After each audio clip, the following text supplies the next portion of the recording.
वचन, प्यारा वचन, ईशो मसीह का प्यारा वचन, पाव को दीप को राह को रोशन, ये है मसीह का प्यारा वचन, ये है वचन प्यारा। परमेश्वर के धन्य नाम की महिमा हो। प्रभात मनन के सत्र 1869 में आप सभी का बहुत ही विनम्रता के साथ स्वागत करता हूँ। आइए आज मनन के लिए हम पढ़ते हैं इब्रानी अध्याय 6 पद 1।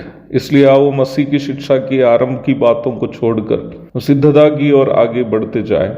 हम कल भी ये मनन किए थे कि मसीह जीवन की वास्तविक बढ़ोतरी यीशु मसीह के नैतिक स्वभावों की परिपूर्णता की ओर हमारे भ्रष्ट नैतिकता को परिवर्तित करते रहना है। यह हम विश्वासियों के लिए एक विकल्प से बढ़कर एक जिम्मेदारी है।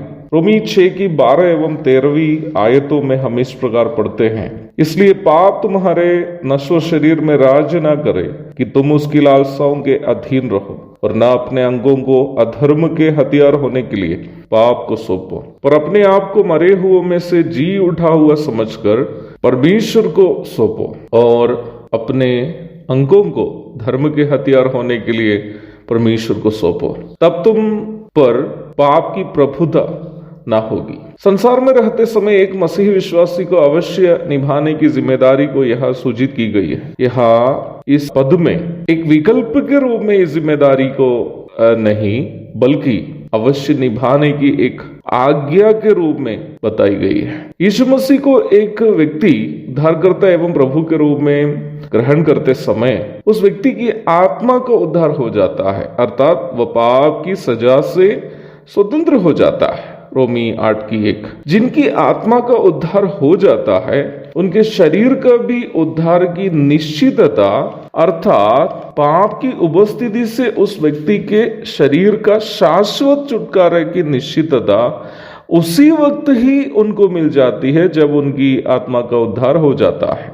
इफिसी अध्याय 1 13 और 14 और रोमी अध्याय 8 की 23। इस प्रकार देखा जाए किसी भी व्यक्ति के आत्मा और शरीर के उद्धार में उस व्यक्ति के खास कोई योगदान नहीं है। यद्यपि हमारे प्राण के उद्धार अथवा हमारे प्राण पर पाप की सामर्थ्य से हमें उद्धार देना भी परमेश्वर के ही कार्य क्यों न हो, वचन हमें सिखाता है कि हम उसके लिए अपने आप को परमेश्वर के हवाले करने की जिम्मेदारी अपनी है। जब हम अपने आप को, जैसे रोमी 6 की 12 एवं 13 में लिखा है, परमेश्वर को सौंपते हैं, परमेश्वर हमारे प्राण को पाप के कलंक से बचाए रखने हेतु शरीर के अंगों को पाप से सुरक्षित रखने का अनुग्रह हमें प्रदान करता है। याद रखने की बात यह है कि हमारे शरीर के अंगों से हम पाप करने का मूल कारण संसार के पाप नहीं बल्कि हमारे शरीर में वास करने वाला पाप है, जिससे पाप से प्रदूषित प्राण प्रभावित करती है और हम पाप में फंस जाते हैं। मत्ती अध्याय 15 पद 11 और 18 से 20 तक पढ़िएगा और रोमी अध्याय 7 की 23 भी पढ़िएगा।